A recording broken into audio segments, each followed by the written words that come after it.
I don't know who said it, but I think someone said that the computer is actually today's hot rod. So Yeah. if you look at the way an older generation had that romantic relationship with automobiles, I think the millennials have that same direct relationship with the computer. Yeah. And as you know, over the years, over the last 10 years, with iPhones, with iPods, with all sorts of MP3 players, we've come to expect, or certainly a younger generation has come to expect, that although things are smaller, it means that they're not based on the values of sacrifice and austerity. Right. We've talked about HMI already, and we think that's going to be a major reason why people are going to want to get in our vehicles. And over the next 2 years, as more and more of that technology works its way into our vehicles, a lot of the things that they're currently doing in their living room or bedroom in terms of going online, they're going to be able to do in the vehicle.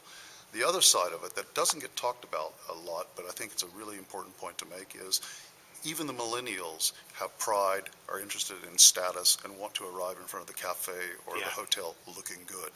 And so if you're designing a vehicle that's going to communicate to their peers that they've got the X factor in terms of being able to pick the right brand, the right car with the right technology on it, we think we're more than doing our job in shifting the perception of both Lincoln here in the United States and Ford here in Europe, or in the U.S. and as well as in Europe. The Fiesta, which is, by the way, as of yesterday, the best-selling car in Europe. Yeah. That was, I mean, it's very easy to say, oh, did you do market research? Well, yes, we did, but what we did was a lot more, I think, surgical than that. We defined who the customer was going to be.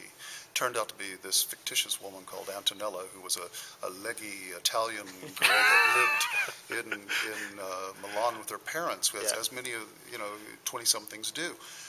We got down and dissected Antonella's life to understand where she went, what she did, what she liked doing, what her job was, who she hung out with, all of the things that are important that actually go together as a cumulative whole to form a person's cultural entity, if you will. And then once you understand that, it's very easy to sit down and design a car for that person.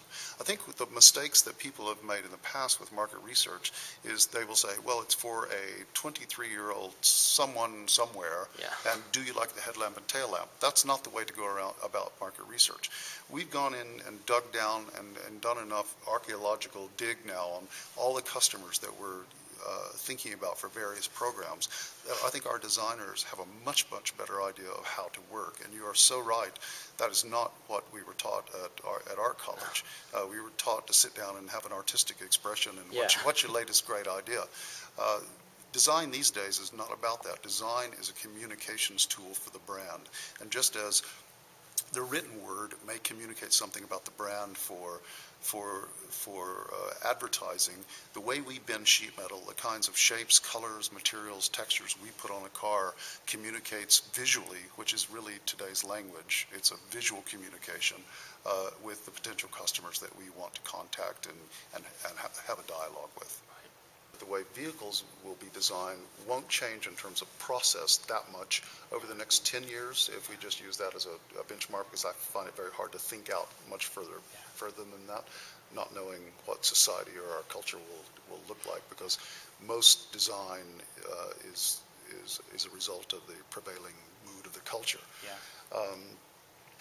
I think what will change is not necessarily the process of designing automobiles, but the skill set. The HMI is the tip of the iceberg of a different skill set that currently you don't really find to any depth within the automobile industry.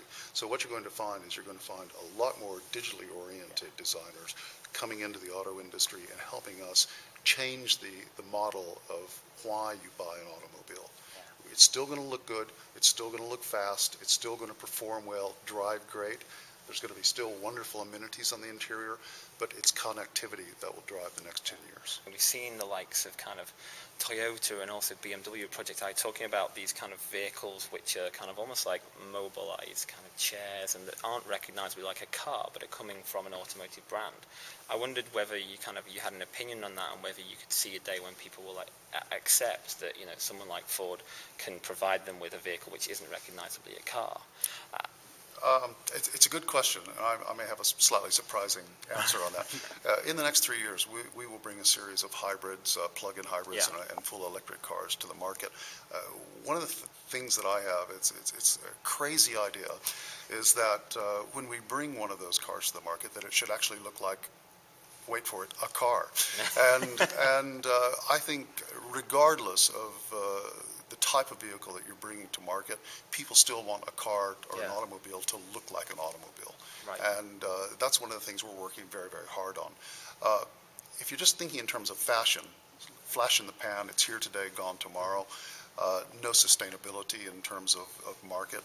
I think those kinds of vehicles are fine that are kind of wacky and off the beaten path, but they have no longevity when it comes to the automobile market. So what I'd like to do is push a vehicle into people's hands that says, that's a wonderful looking piece of design, Yeah. and by the way, in 10 years it probably still will be as well.